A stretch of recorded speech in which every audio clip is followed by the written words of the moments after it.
Nakakaikot na siya mag-isa. Nakakagalaw na siya mag-isa. Nagulat ka, Nay? Nagulat ka? First time na ginawa yun eh. Ha? First time. Oh? Talagang kasi bilang mahal mo sa buhay. Nakikita ko yung progress niya. Oh.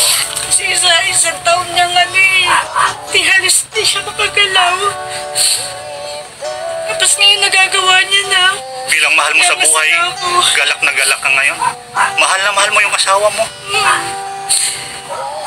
Dumadating nga sa point na inaaway ko na yan kasi ayaw niyang kumilos eh. Ngayon nagagawa niya na. Thank you po talaga. Salamat po sa inyo. Kaya sa Panginoon, maraming salamat.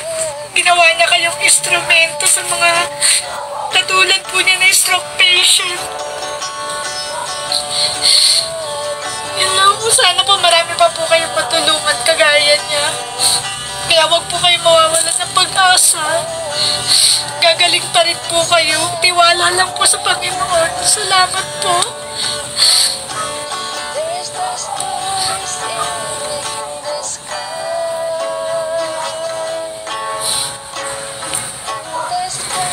Grabe yung sakripisyo mo, te. Hindi mo siya iniwan sa ere. Ganun mo kamahal yung asawa mo. Yung iba, iniiwan na sa ere kasi pabigat na, wala nang ano. Ako nga po lagi sa kanya kasi minsan negative na siya. Pumapasok sa isip niya, gusto na daw niyang mawala, ganun. Oo. Pero maraming salamat. Ako nagpapasalamat sa iyo na matatag yung loob mo. Ituloy-tuloy mo lang kasi may kagalingan ang isang tao. Maraming regalo si Lord Jesus para sa atin. Kaya swerte. Nakitang-kita ko naman na mahal mo yung asawa mo. Kaya kasi talaga yung namin. Kung ba manghihina siya, manghihina rin ako eh. Siya yung lakas mo.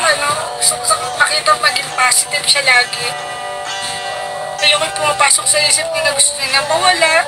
Siyempre kailangan pa namin siya. Hindi niya na nagagawa yung mga dati niyang ginagawa. Kaya gusto ko bumalik siya sa dati, makapagtrabaho siya ulit. Para hindi na siya yung mainitin ng ulo minsan. Papagalitan niya yung mga bata. Grabe din, nakitang-kita natin ang pagbabago. Ang daming pagbabago. Ang daming binigay ni Lord Jesus na pagbabago. Ano po yung una ang binigay niya? Yung sa shoulder. Sa shoulder niya, yan yung dumapa siya. First time kong nakita yan. First time dumapa. Tsaka yung dito niya, hindi na masyadong maumbok yung sa kanan. Yung sa Kasi pag pinapaliguan ko siya, yun yung lagi napapansin ko yung naumbok dito.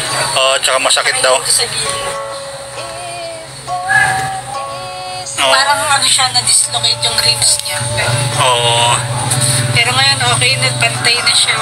Nagagalaw niya na yung mga kamay niya na dati hindi niya nagagawa. Maraming salamat sa pagtitiwala mo kay TV Bisaya 1. Anong po masasabi mo kay TV Bisaya number 1? Maraming salamat po sa inyo. Sana po wag po kayong magsawa na tumulong sa katulad nila.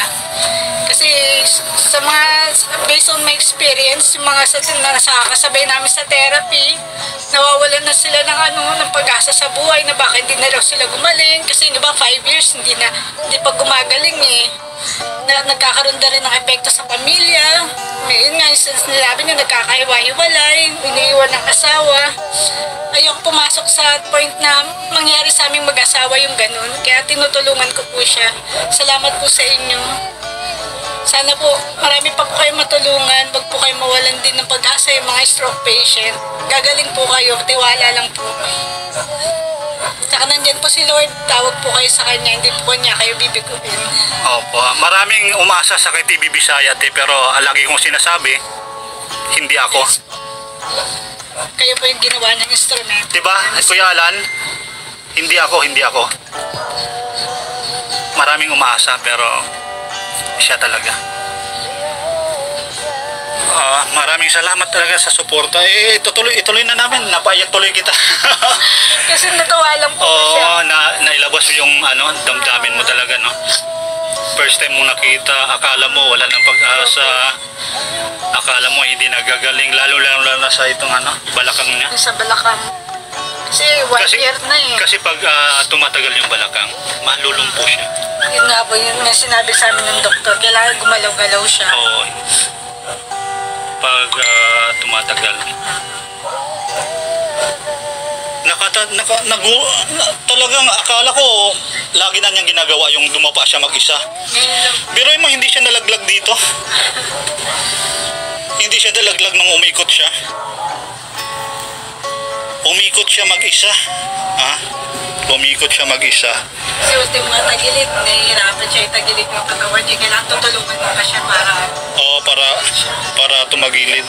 Kasi ito mabigat na parte niya. Tsaka masakit. So, ang gagawin namin ngayon, pupokus kami sa likod.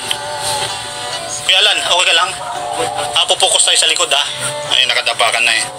Okay, hanggang dito na lang kami. Pangalawang session namin.